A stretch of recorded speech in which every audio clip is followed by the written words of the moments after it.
Saúde a igreja de Deus com a paz do Senhor Jesus, amém?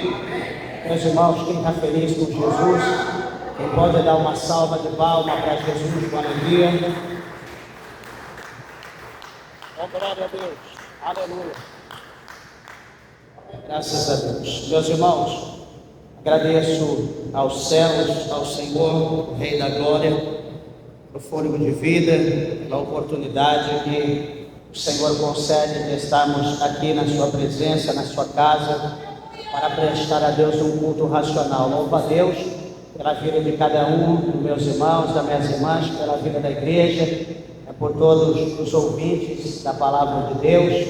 Alcance pela fé o abraço do Espírito Santo, o calor do Espírito Santo em tua vida, em nome de Jesus. Meus irmãos, quero convidar a igreja para nós lermos alguns versículos da palavra de Deus na carta do apóstolo Tiago.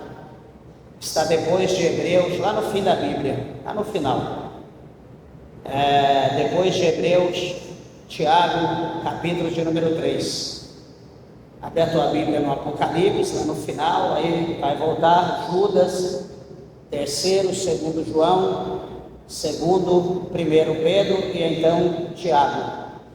Glórias a Deus. Capítulo de número 3, para a glória do nome do Senhor, onde eu quero ler com a igreja a partir do verso de número 1. Veja se alguém sem a Bíblia, aproxime-se para que juntos possamos ler a palavra de Deus. Diz assim: meus irmãos, muitos de vós não sejam mestres, sabendo que receberemos mais duro juízo, porque todos tropeçamos em muitas coisas. Se alguém não tropeça em palavra, o tal varão é perfeito e poderoso para também refrear todo o corpo. Ora, nós pomos freio nas bocas dos cavalos, para que nos obedeçam, e conseguimos dirigir todo o seu corpo. Vede também as naus que, sendo tão grandes e levadas de impetuosos ventos, se viram com um bem pequeno leme, para onde quer a vontade daquele que as governa. Assim também a língua é um pequeno membro e gloria-se de grandes coisas. Vede quão grande bosque um pequeno fogo incendeia. A língua também é um fogo, como mundo de iniquidade. A língua está posta entre os nossos membros e contamina todo o corpo e inflama o curso da natureza e é inflamada pelo inferno, porque toda a natureza, tanto de bestas feras como de aves, tanto de répteis como de animais do mar, se amansa e foi domada pela natureza humana. Mas nenhum homem pode domar a língua. É um mal que não se pode refrear. Está cheia de peçonha mortal. Com ela bendizemos a Deus e Pai, e com ela amaldiçoamos os homens, feitos à semelhança de Deus. De uma mesma boca procede bênção e maldição. Meus irmãos, não convém que isso se faça assim. Porventura, deita alguma fonte de um mesmo manancial água doce e água amargosa? Meus irmãos, pode também a figueira produzir azeitonas ou a videira figos? Assim tampouco pode uma fonte dar água salgada e doce. Amém. Assentai-vos, meus irmãos. Desocupe as vossas mãos e dê uma salva de palma bem alegre para Jesus.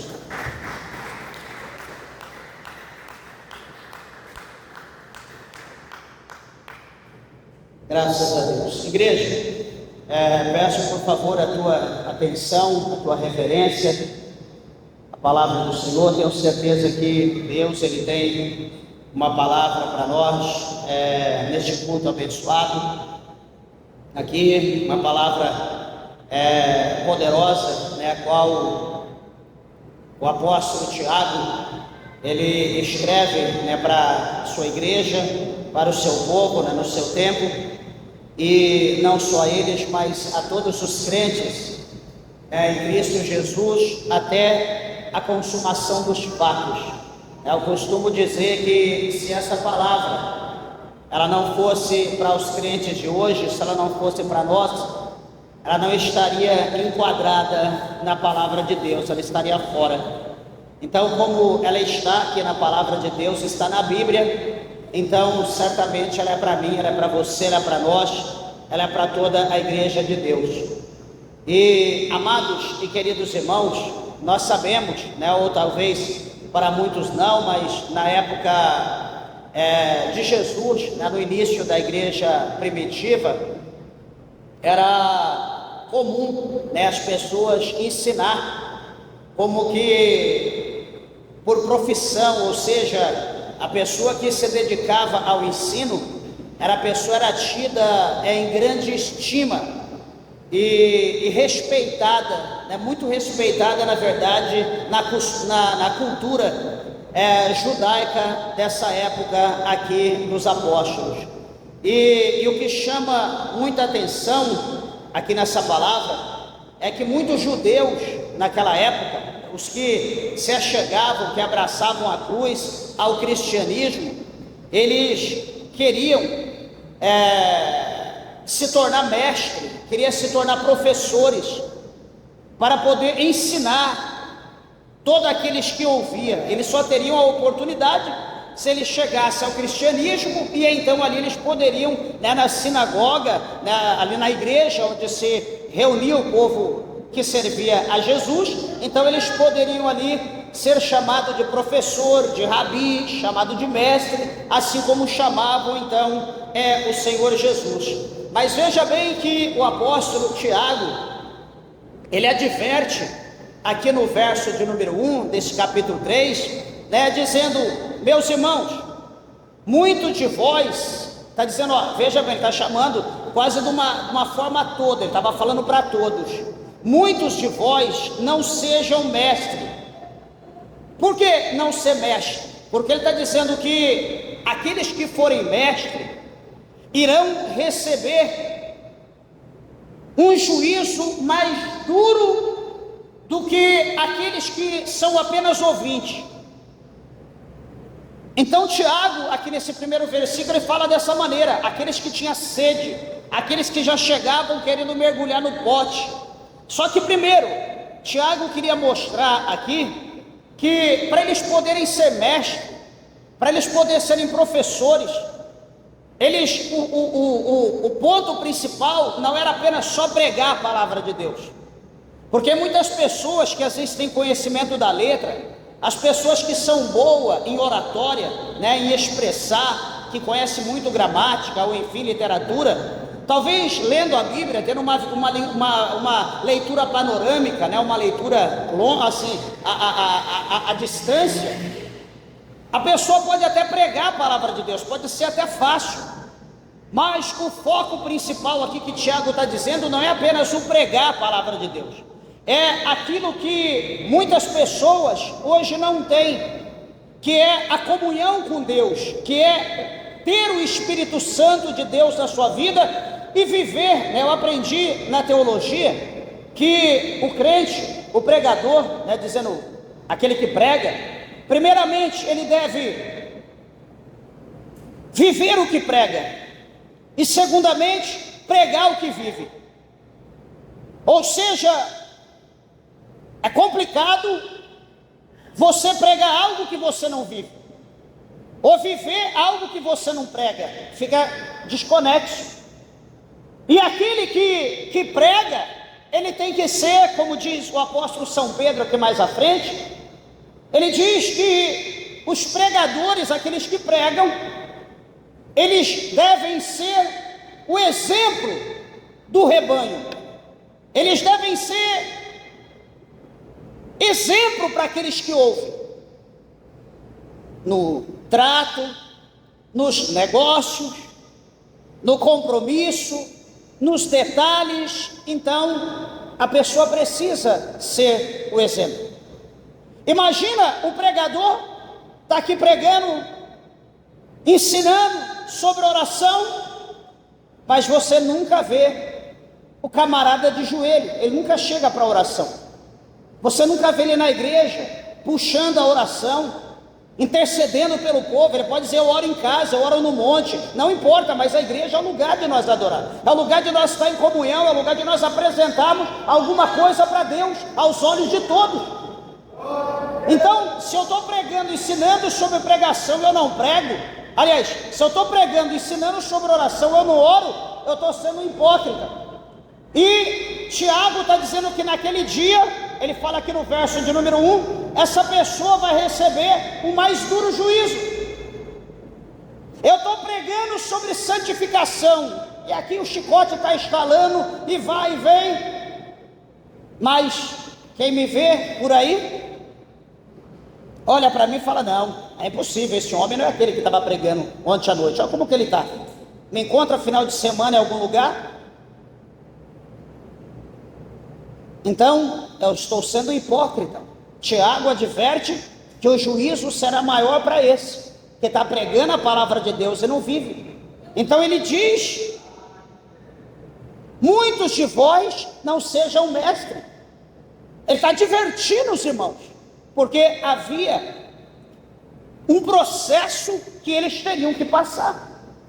O versículo de número 2, ele mostra para nós que todos tropeçamos em muita coisa. Ele não está dizendo que, quase todos, ou talvez pouco. Não, ele está dizendo aqui, porque todos tropeçamos em muitas coisas. Todos nós tropeçamos. Ele está dizendo que todos nós temos falha. Ele está dizendo que todos nós erramos, que todos nós estamos propensos para cair, para tropeçar, para errar.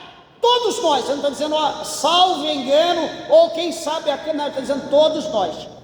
Ele fala de forma, todos os crentes. Por quê? Por que está dizendo todos? Porque nós somos sanguíneos, porque nós somos carnais, meus irmãos, nós estamos nessa terra. Paulo fala em Romanos, capítulo 7, que o pecado mora dentro de nós, ele habita dentro de nós. Então todos nós estamos propensos a errar. Só que ele continua dizendo no verso 2 que se alguém não tropeça em palavra, esse alguém, né, que ele fala o tal varão, a tal pessoa que não tropeça em nenhuma palavra, este varão, ele é perfeito e poderoso também para refrear todo o seu corpo. Então quer dizer, se houver alguém que não tropeça, que não erra em nada,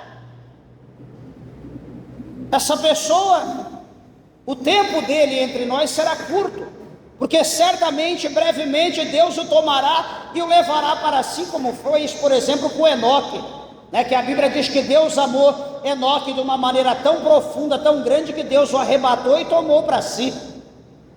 É interessante quando nós lemos essa palavra. Talvez se algum entre nós não tiver nenhum erro, nenhuma falha, não tropeçar em nada, se é uma pessoa que guarda os nossos lábios, a nossa boca, vigia com as palavras, não dá brecha nenhuma em nada, opa, esse varão então é perfeito, esse varão tem que estar na glória, não aqui na terra.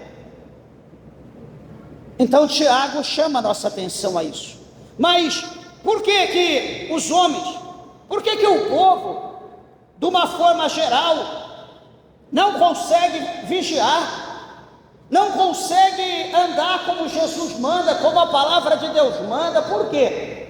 Qual é o problema? Porque existe, meus irmãos, como eu já falei algo, já disse aqui para os irmãos, que o pecado mora dentro de nós, mas existe algo na vida de todo ser humano, de todo homem, de toda mulher, de todo que veio, que vem e que virá à existência. Existe algo nessa pessoa, existe um membro chamado língua, e que nós vamos falar alguma coisa acerca. É um membro pequeno, leve, comparado, por exemplo, com o tamanho do meu corpo, com o meu peso. Então, a minha língua não é nada comparada com o meu peso, mais de 100 quilos. Só que o poder que essa língua tem, dependendo de quem me ouve, ela tem o poder de matar, vamos dizer, dezenas, centenas e milhares de pessoas, só a língua. Não sendo necessário nenhuma arma feita pela mão do homem, nenhum objeto, nenhuma bomba, apenas a língua. Ela tem o poder de fazer isso. Ela é pequena, mas o poder destrutivo dela é imensurável. O poder que ela tem sobre o nosso corpo, sobre a vida das pessoas, a influência é muito grande. Porém, veja que Tiago, ele vai mostrar aqui, ele vai dar para nós dois exemplos. Ele vai mostrar aqui, olha, no verso 4: meus irmãos, vede também as naus, que sendo tão grandes, elevadas de impetuosos ventos, se viram com um bem pequeno leme, para onde quer a vontade daqueles que os governam. É o que governa, o que pilota ali os navios, são os timoneiros, né? O nome dele, timoneiro, que ali é acompanhado pelo capitão, enfim, entre outros. E veja que o timão, né? Aquele que hoje se fala timão, ali onde o piloto segura, né? aquela vela ou volante do navio, é onde ele controla todo aquele peso, todo aquele tamanho, todas aquelas milhares de toneladas, dizendo do navio cargueiro, do transatlântico, que são imensuráveis, né? É quase impossível calcular o seu peso. Então, um simples controle, algo pequeno, consegue direcionar à direita, à esquerda, fazer curva, enfim, como ele está mostrando aqui, um leme tão pequeno, ou algo tão pequeno consegue controlar um navio tão grande daquele. Depois ele vai mostrar para nós acerca do cavalo. Ele vai dizer que o cavalo, se ele soubesse, né, como fala a palavra de Deus lá no Antigo Testamento, que se o cavalo ele soubesse, né, a força que ele tem, ele não deixaria ninguém montar, controlar ele. Mas ele não entende, ele não conhece a força que ele tem. Então a Bíblia diz que, por isso que se coloca o freio na boca dos cavalos, para assim controlar a sua força e direcioná-lo aonde quer que nós queremos que ele vá. Porque se nós não colocarmos o freio na boca dele, jamais, uma simples cordinha jamais vai controlar um cavalo. Jamais vai parar um cavalo. Ele vai arrumar um jeito, vai jogar a gente longe, vai fugir com corda e tudo e acabou. A força dele é muito grande. Então por isso a Bíblia diz que precisa-se de freio para pôr o freio tão pequeno, né? Talvez uma coisa de uns 15 centímetros mais ou menos, né? No máximo 12, 15 centímetros. Coloca-se na boca do cavalo e com aquilo amarrado ali na rédea, naquela corda, consegue se controlar então, para ele empinar, para ele correr, para soltar, de virar à direita, à esquerda, enfim, né? Ele é domado por aquele freio. Quebra-se todo o poder do cavalo por intermédio do freio. Então é algo muito pequeno, não se compara com a sua força, né? É nada perto da força dele, mas é algo que tem um poder sobre o cavalo. Então, falando nisso, a Bíblia entra aqui no nós entramos no verso de número 5, aonde agora ele mostra para nós, Tiago mostra para nós o ser humano, o homem em si. Eu digo ser humano, o homem, eu digo gênero masculino e feminino, aonde o homem em si, né, como eu digo aqui, pessoas, né, diversos tipos de peso, com a língua que é um membro insignificante, né, em questão de tamanho, não é nada de peso, todavia o poder dela é muito grande. Veja, ele diz assim também: a língua é um pequeno membro e gloria-se de grandes coisas. Aqui ele está mostrando para nós, essa parte A, Tiago está mostrando para nós que a língua é pequena, mas ela se gloria, ela se exalta de grandes coisas. Você já viu aquela pessoa que, sei lá, se às vezes acontece com pessoas que às vezes é mentirosa, ou acontece talvez com pessoas que é altiva, soberba, pessoas que se exaltam com as coisas dos outros, né? Pessoas que têm a oportunidade de aproximar de alguém, aproximar de alguma coisa de valor de alguém, e a pessoa hoje, né, nos dias que a gente vive, com a prática, a existência da internet, de redes sociais, a pessoa lhe tira uma foto, a pessoa lhe senta em determinado lugar, tira uma foto, mostra, né, publica, e diz para as pessoas que aquilo é dele, ou que ele está vivendo aquilo, ou quando na verdade você olha para a pessoa, você, quem conhece a pessoa, vê que aquilo é uma ilusão, que a pessoa não está vivendo aquilo, né, que aquilo é de outra pessoa, outra vez o próprio dono vai lá e desmente. Então, ou seja, a Bíblia, Tiago está mostrando aqui para nós que tem muita gente que procura se exaltar dessa maneira, pelo poder que a língua lhe proporciona.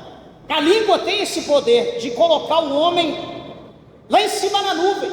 Só que detalhe, quando ele cair, quando ele for derrubado, a língua vai servir como aquele, sabe, aquele brinquedo, tipo toboágua, ali onde a criança desce, vai correndo e cai lá embaixo. A mesma coisa a língua, ela exalta, mas também ela serve para derrubar. Veja a parte B, ele diz, vede, ele vai usar aqui outro exemplo, quão grande bosque, né, a parte B do verso 5, quão grandes bosques um pequeno fogo incendeia. Alguém está, tempo de seca, passando aí pelas estradas, pelas BRs da vida, tudo seco, alguém ali de repente pegou uma bituca de cigarro tão pequena, chegou ali no quimba, como o povo aqui de Goiás fala, né, no final já ele descarta aquilo, joga fora, e de repente com o vento do carro aquilo começa a acender, começa a soltar os fagulhos, e de repente pega, começa a incendiar toda a beira da estrada, toda aquela fazenda, começa a destruir, e a destruição é completa por uma pequena bituca de cigarro, ou talvez um fósforo que joga-se aceso, às vezes não apaga, o vento ajuda a manter aceso, ele cai e o fogo já pega. Então, o apóstolo Tiago, ele diz aqui no verso 6, que a língua também, ele afirma categoricamente, que a língua também, ela é um fogo. Meus irmãos, esse dano da nossa língua, ela pode causar um fogo devastador. A maldade da língua tem sua fonte, como Tiago diz aqui, tem a sua fonte no próprio inferno. Já pensou? Você já imaginou o que é isso? Tiago fala que ela tem a sua fonte no próprio inferno, ou seja, ela é inflamada. A Bíblia diz que ela inflama, mas aonde? Ela é inflamada no inferno, a fonte dela é no inferno. E quando ela inflama, ela tem o poder de sair destruindo. Igreja, presta atenção, talvez alguém não soube, não teve conhecimento, mas de repente alguém já teve conhecimento. Quantas igrejas já foram fechadas por causa de língua? Quantas denominações, quanto ministério já foi fechada a porta por causa da língua de alguém ou alguém que não teve o controle, que não vigiou, que não foi prudente, que não tinha como controlar a língua dentro da boca, falava do pastor, falava da missionária, da esposa do pastor, falava do evangelista, falava do presbítero, falava do diácono, falava do corpo de obreiro, falava dos membros da igreja, como se só ele fosse, geralmente, presta atenção, geralmente o linguarudo, geralmente o fofoqueiro, né, que está ali cooperando, né, dando lugar para a língua, se torna um fofoqueiro. Geralmente essas pessoas são as pessoas que mais são erradas, que mais têm falha. Por isso eu quero fazer uma advertência, chamar a atenção da igreja, dos ouvintes, que quando alguma pessoa, presta bem atenção, quando alguma pessoa que se diz homem de Deus, mulher de Deus, aproximar de você e começar a falar da vida alheia, pastor, que é vida alheia? É o próximo, é o irmão, é a irmã, é um colega de grupo, é um colega de missão, é um colega de obra, é um colega do corpo de obreiro, é um colega que conhece talvez de outro ministério. Quando alguém chegar perto de você e começar a falar da vida alheia, cuidado, tem cuidado com essa pessoa, vigia com ele, vigia com ela, porque a atitude dessa pessoa está mostrando que ela não tem controle sobre o seu corpo, a sua língua é grande demais, ela não tem controle sobre a língua dela é como aquela língua de cobra, né, que não consegue ficar quieta. Você olha a língua ali vibrando e o chocalho também da cascavel vibrando, você não sabe quem que vibra mais. Qual é a advertência? Para você ter cuidado e vigiar com o que você expõe, com o que você vai rebater. Por quê? Porque da maneira que ela fala do alheio, da maneira que ela fala do suposto irmão, da suposta irmã, dependendo como você falar ou como você agir, ela também falará de ti, ela também falará de você.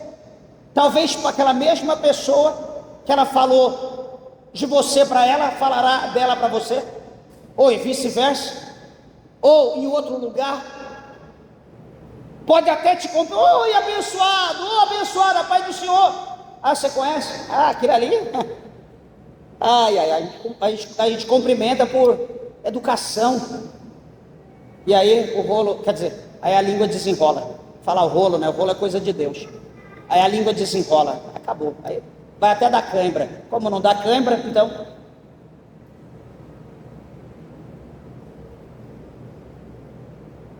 então é necessário ter cuidado, é necessário vigiar.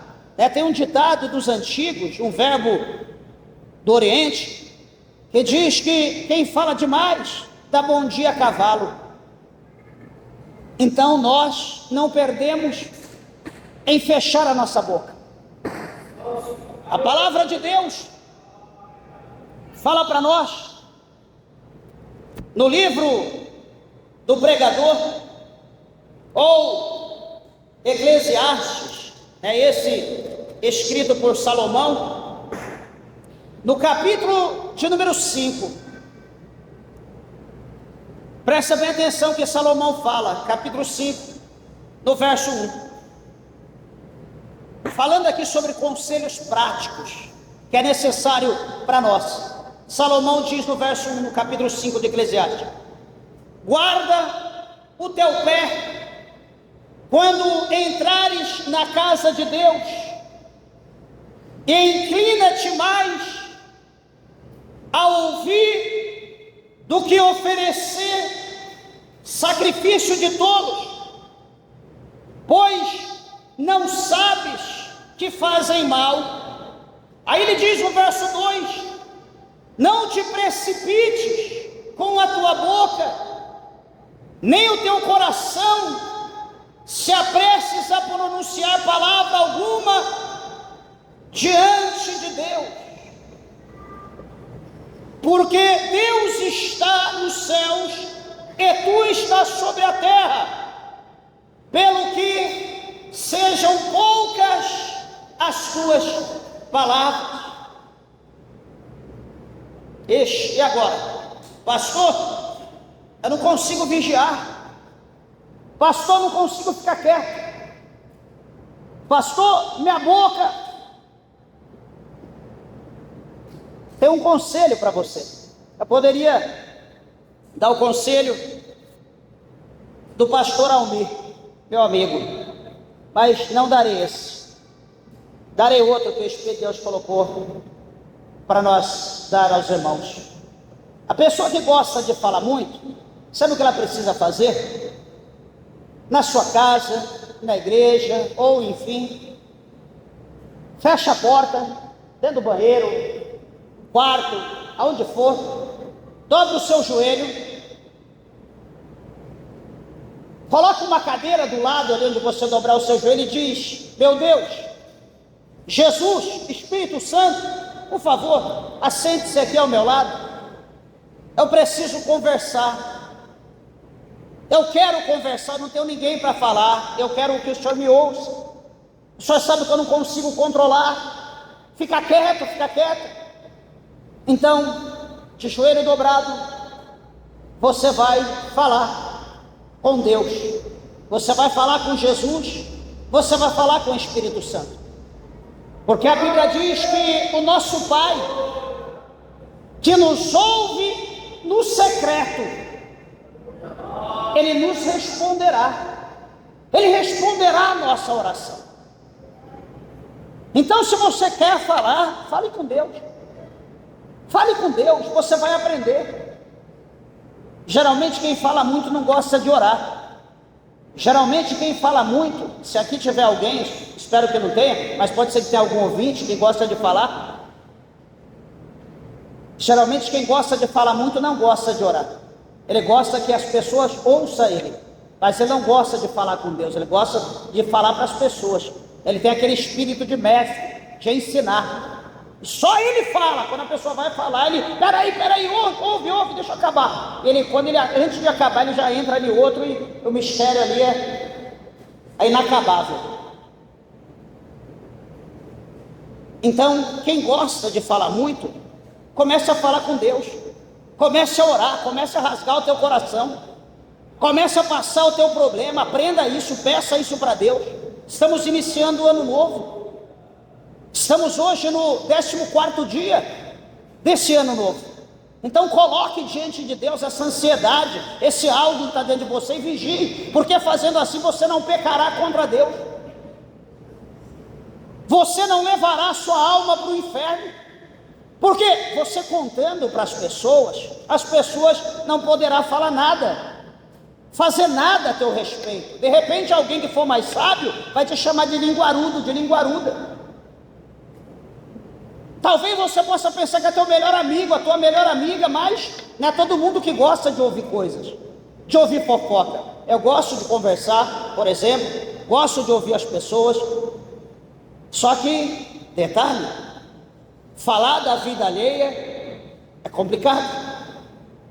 Por quê? Porque a Bíblia diz que onde houver 2 ou 3 reunidos, ali no nome de Jesus, porque é 2 crentes, o Senhor, Ele estará presente ali, Ele estará ouvindo o que nós vamos falar, quem nós vamos falar, quem nós vamos pôr na cruz, quem nós vamos tirar da cruz, quem nós vamos pôr no inferno, quem nós vamos pôr no céu. Jesus vai estar ali ouvindo. Então isso pode trazer uma consequência muito grande para nós. E aqui o sábio Salomão, nesse capítulo, ele mostra para nós que nós devemos estar abertos e prontos para ouvir a voz de Deus, pelo menos na casa do Senhor. Deixa eu sugerir aqui outra coisa, que o Espírito de Deus fala aqui conosco. Quando alguém for à tua casa, quando você for receber alguém na tua casa, e você vê que essa pessoa diz: olha, eu quero ir aí, eu quero conversar, você é o meu melhor amigo, minha melhor amiga, eu preciso expor algo, eu preciso abrir o meu coração, e você fala: meu Deus, e agora? Tranquilo, receba em casa, recebam, faz um café, faz um chá, e aí quando a pessoa for conversar, você leva a pessoa para a conversa, Só que antes você diz: olha, amiga, meu amigo, meu irmão, enfim, quem seja, vamos dobrar o joelho aqui, vamos apresentar nossa conversa a Deus, vamos aqui fazer um período de oração, depois vamos pedir uma palavra a Deus para a gente começar a falar, vamos convidar Jesus para estar no nosso meio. E aí você rasga o coração e começa: meu Deus, meu Pai, Deus Todo-Poderoso, aquela oração, sabe, como aquela chuva serena, como aquela chuva leve que vem devagar, um pingo por vez e vai longe. Faça assim. Daqui a pouco você vai ver que o demônio, o espírito maligno, o espírito de contenda vai se desesperar. A pessoa vai querer beber água, vai querer ir no toalete. Daqui a pouco: ó, irmão, irmã, alguém me ligou, eu tenho que fazer alguma coisa, esqueci. E você vai continuar orando e a pessoa vai, ó, dar no pé. E você fala: graças a Deus eu não pequei e nem dei lugar para o diabo. Porque gente dessas tipo não gosta de oração, não gosta de nada de Deus. Pessoas assim gostam de ser beneficiado por Deus, mas não quer ter compromisso com Deus.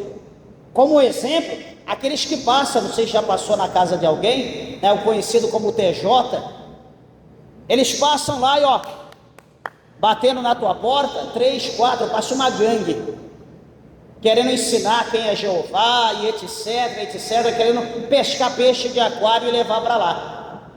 Quando chega na tua casa, querendo te instruir, chama para orar. Chama para orar para alguém que está enfermo, acamado. Chama para orar para um suposto endemoniado que você conhece. O que vai andar menos vai correr. Ninguém vai entrar e não vai voltar mais no teu portão. Então é desse jeito. Esse tipo de gente, eles não gostam de oração. Por quê? Porque eles estão sendo conduzidos pelo diabo. Eles não têm controle sobre a vida deles. Está entendendo? Então essa é a dica. Faça dessa maneira, não dê lugar, mas use estratégia espiritual. Vença o diabo pelo poder da palavra, como Jesus venceu. Não dê lugar à tua carne. Hoje já foi falado aqui, né, no capítulo da palavra inicial, capítulo 8, verso 1 de Romanos, é que não há nenhum tipo de condenação para aqueles que estão em Cristo Jesus. Está vendo, pastor? Não há condenação. Não há condenação para ninguém que está em Cristo Jesus. Só há condenação para aqueles que estão na carne. Quem está em espírito, quem anda, quem vive em espírito, não há condenação alguma, mas há condenação para quem está na carne. Aquele que anda na carne, aquele que faz a vontade da carne, esse tem condenação. Então o negócio é muito sério. Às vezes nós erramos. Lembro de Oséias.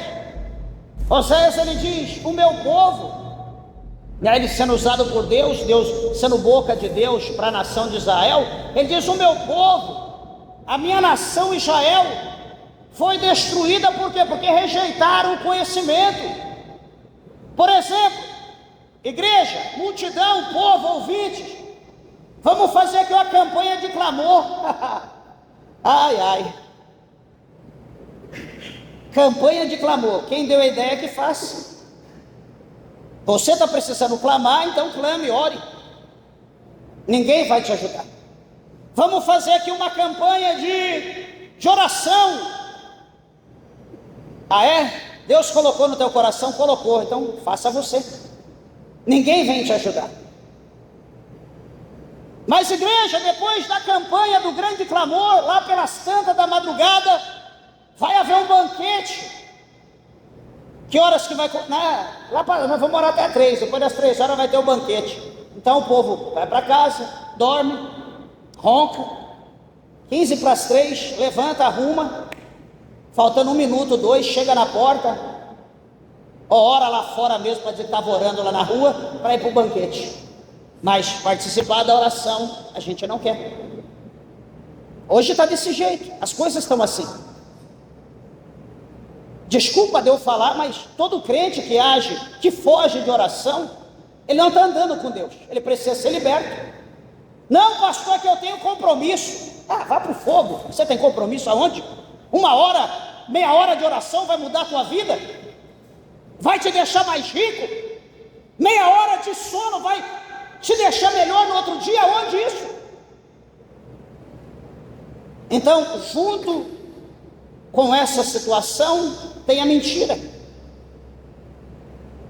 Em meio a todo tipo de pecado, a mentira faz parte. A mentira é um escudo, ou a mentira é uma espada. Porque o pecado, meus irmãos, o pecado ele trabalha unido. É como quando nós lemos lá em 5, não sei se alguém já teve curiosidade, talvez não, mas quando você lê lá em Gálatas 5, 22 e 23, Gálatas capítulo 5, verso 22 e verso 23, fala o que lá? Fala sobre no singular, fala sobre o fruto do Espírito. O fruto do Espírito pastor, mas são 9, sim, são 9, é o fruto do Espírito, são 9 os frutos. Ué, mas não é no plural, os frutos do Espírito? Não, é o fruto do Espírito. Deixa eu te mostrar por que é o fruto, é no singular. Um exemplo, você pega uma fruta e você vai tirar as vitaminas daquela fruta. Geralmente, toda fruta, ela tem mais de uma vitamina. Tem uma que excede mais, tem outras que é menos, tem outra que é médio, mas toda fruta ou todo alimento, ele tem as suas vitaminas. Assim, o fruto do Espírito, juntando todos, se forma um. Por isso que é o fruto do Espírito. Não existe os frutos, é o fruto do Espírito. Então, um é ligado no outro. São todos ligados, um depende do outro.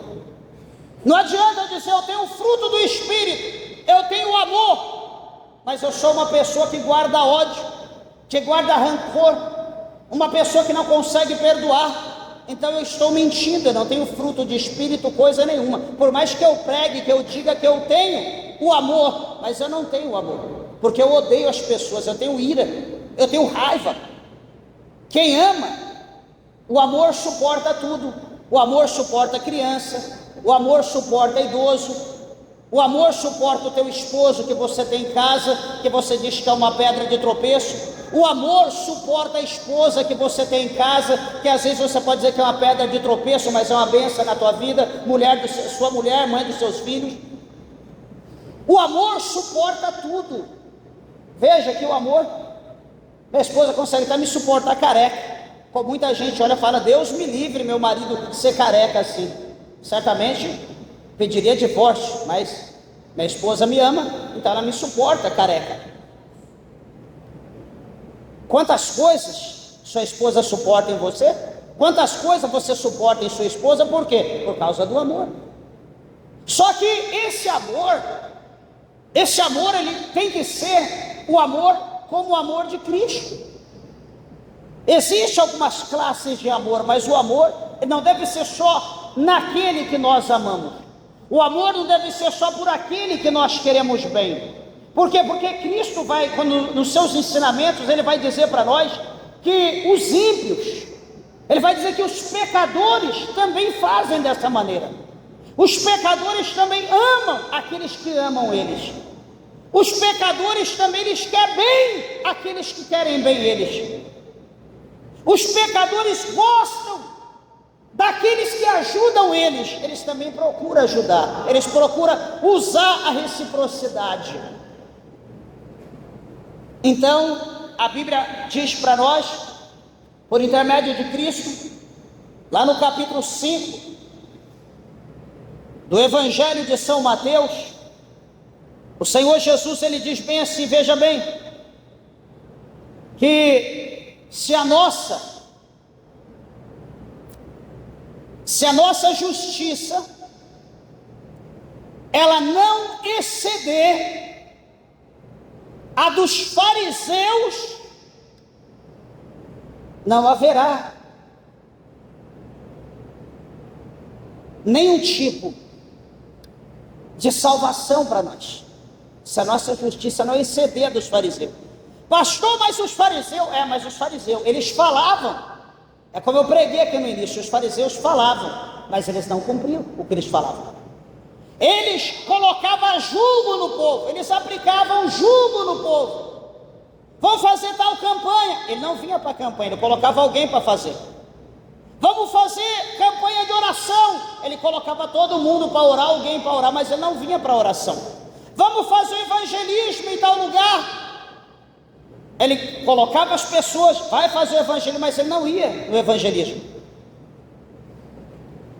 Então esse tipo de coisa é ruim, isso mancha as pessoas. Eu vivi um determinado tempo, dirigindo igreja, lá em São Paulo, e surgiu uma vez um irmão: ô pastor, Deus colocou no meu coração para nós fazer a campanha de 7 dias de oração, das 7 da manhã às 7 da noite, 7 domingo, 12 horas clamando. Ô varão, que benção. Então tá bom, vou te ajudar. Sabe, a gente é novo na fé, havia pouco tempo dirigindo igreja, é de Deus está usando o irmão, então vamos fazer a campanha. Eu, minha esposa, 7 domingo, saía de casa 6:30 da manhã, chegava na igreja, abria a igreja, vamos orar. Das 7 da manhã até 7 da noite, de joelho dentro da igreja, clamando, buscando a Deus. Aí eu pergunto: cadê o profeta que Deus usou para falar para ele fazer a campanha de 12 dias? Talvez foi um dia, né, de 7 dias, aliás, talvez foi um dia, orou lá meia hora, um pouquinho, tem um compromisso, caiu fora.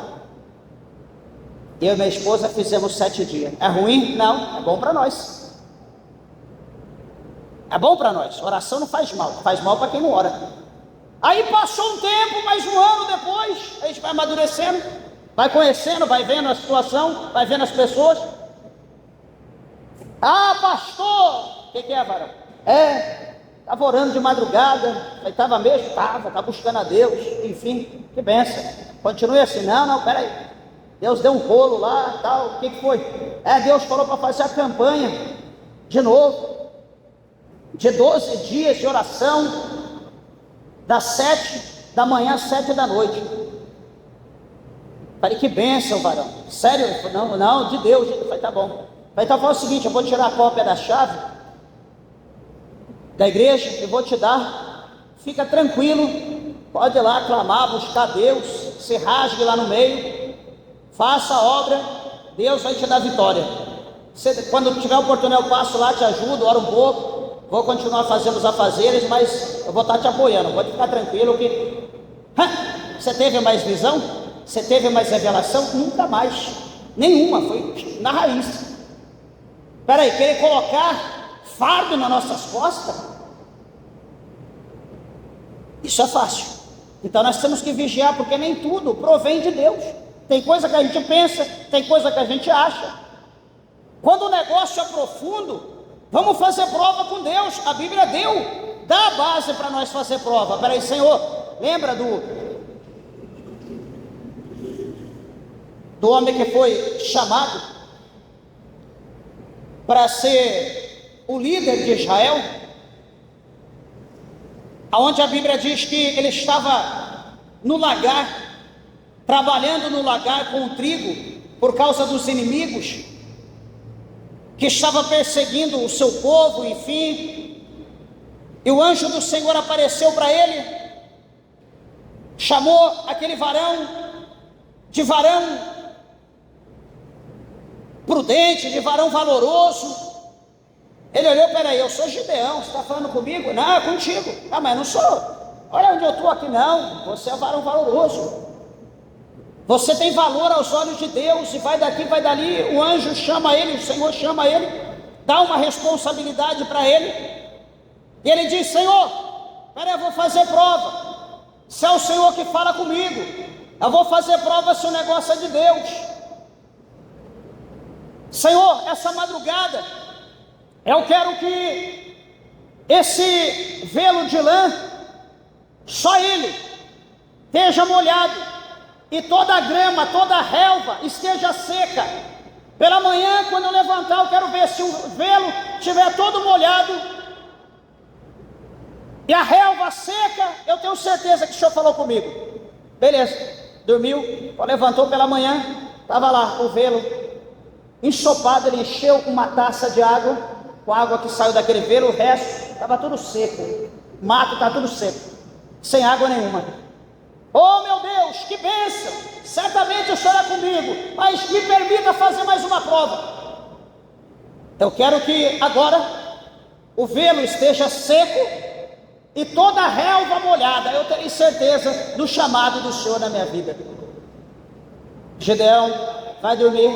Quando ele acorda de manhã, ele chega lá, para surpresa dele, porque Deus não engana ninguém, o velo estava sequíssimo. O meu está molhado aqui, mas estava seco, sequíssimo, e a relva toda molhada de sereno, e aquele velo seco.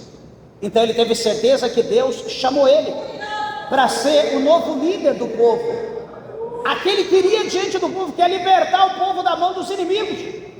Veja que quando, lá no capítulo 18 do livro de Gênesis, quem está lendo, fazendo a leitura inicial da Bíblia, né, agora esse ano passou por lá, hoje nós lemos até o verso 40, né, o 39 e 40 hoje, dia 14.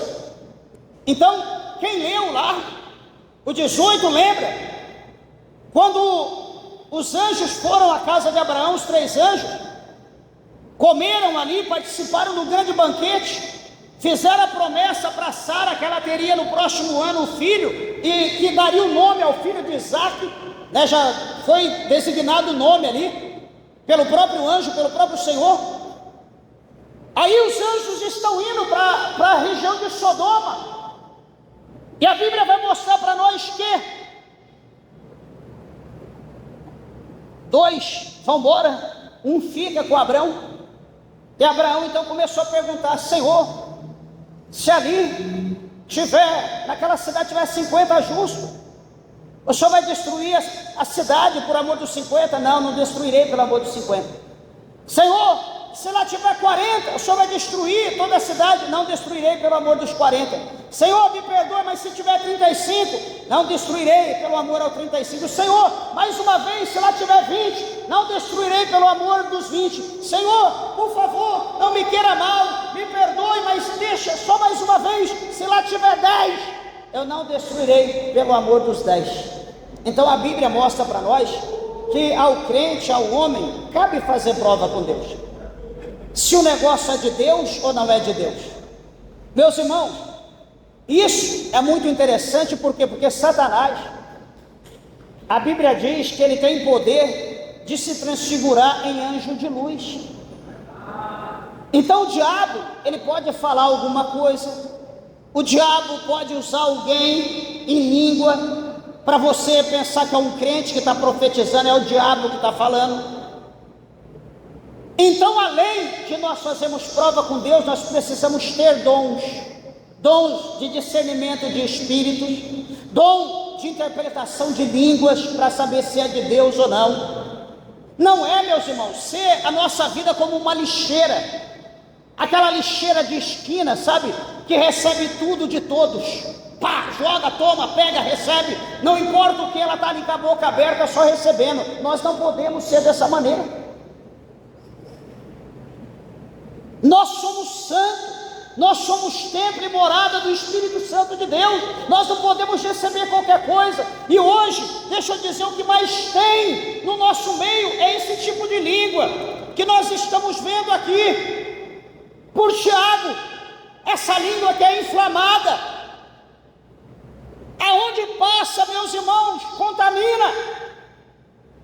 Só que o apóstolo Tiago, é interessante que ele nos ensina,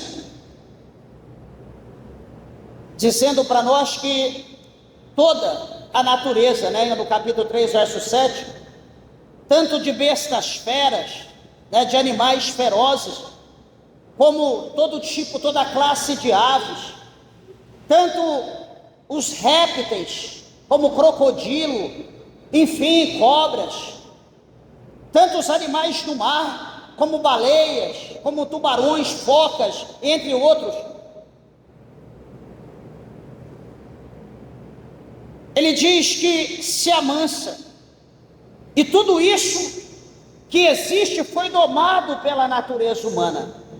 Em todo lugar da terra tem algum tipo de animal feroz, animal carnívoro, que é domado por um homem ou por uma mulher, que é domesticado, que é ensinado e que em hipótese alguma o atacaria.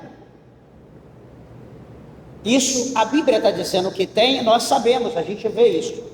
Só que no verso 8, olha a tristeza, coisa que faz a gente baixar a cabeça e falar: Senhor, tem misericórdia de nós. O versículo 8 ele diz: mas nenhum, ah não, fulano, ciclano, encantador de serpente, não importa. A Bíblia está dizendo nenhum, no verso 8, nem um homem pode domar a língua, é um mal que não se pode refrear, e ele diz que ela está cheia de peçonha mortal. Sabe aquela bactéria que contamina? Sabe aquela bactéria que quanto mais antibiótico você toma, mais ela se fortalece? Assim está a língua do homem. Tudo se doma nesse mundo, exceto a língua do homem. O leão se doma, o elefante se doma, as baleias se domam, o macaco se doma, jacaré, enfim, o que você quiser pensar, cobra, tudo se doma. Mas está dizendo que nem um homem na face da terra é capaz de controlar, de domar sua língua. Meus irmãos, isso não dá vergonha? Os homens estão aí produzindo bombas nucleares, os homens estão aí construindo meios de transporte para ir para a Lua, para ir para Marte. Os homens estão aí fazendo seres humanos por intermédio de inteligência artificial. Meu Deus do céu, só está faltando fazer uma máquina tridimensional que você entra com destino ao céu e você entra nela e sai lá dentro do céu, ou vai lá para dentro do inferno, ou vai lá para o Japão, daqui a pouco você volta. Está faltando criar isso. Só que o homem não consegue criar um remédio, uma pílula que consegue controlar a língua do ser humano. Isso aqui, Tiago, presta atenção, Tiago não está dizendo das pessoas lá fora, Tiago está dizendo das pessoas dentro da igreja. Tiago está escrevendo para crente, ele não está escrevendo para o mundo, ele está escrevendo para crente. Por isso que eu digo, quando a gente lê esse verso 8, dá tristeza. A Bíblia diz que em Cristo Jesus nós somos mais do que vencedores. A pergunta é: será que nós conseguimos vencer a nossa língua? Será que nós conseguimos domar a nossa língua?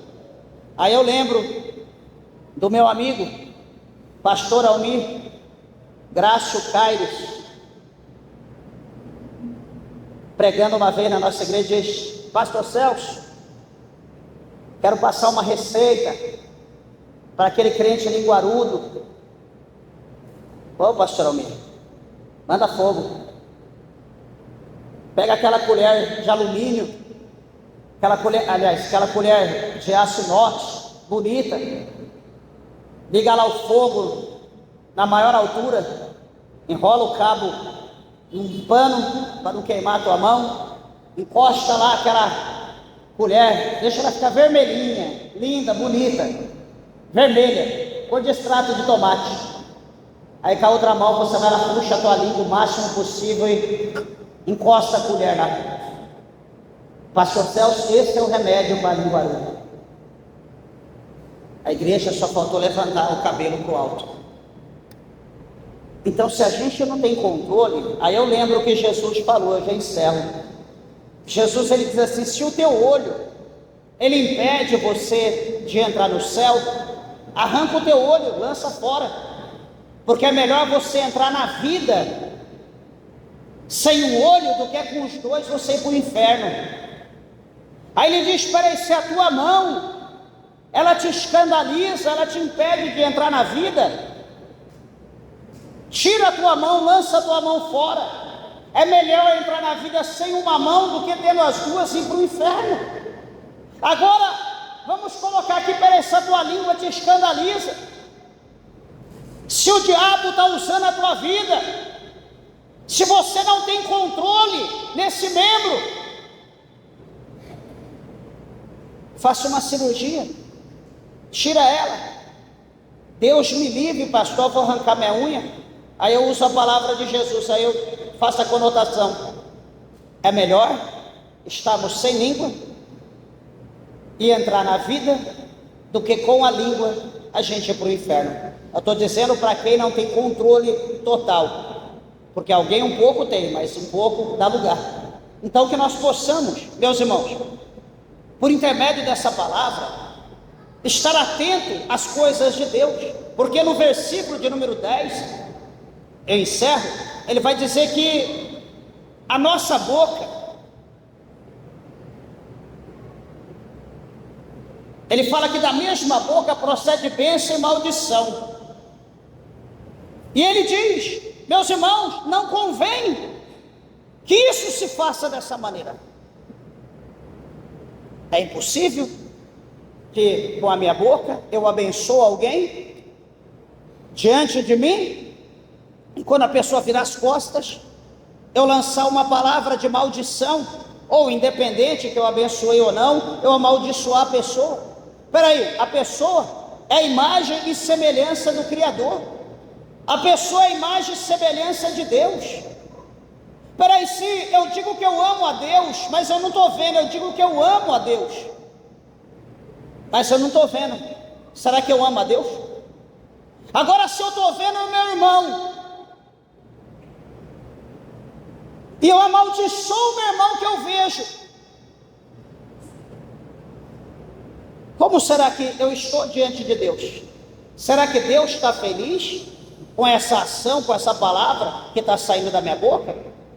Por isso que ele encerra, ele diz que não pode, é impossível que da mesma fonte de água emane, flua água amarga e água doce. É impossível. Ela é doce ou ela é amarga. Não existe uma fonte a produzir duas. Então ele diz para nós atentarmos sobre isso, para nós olhar, vigiar, que nós somos crentes, nós não somos do mundo.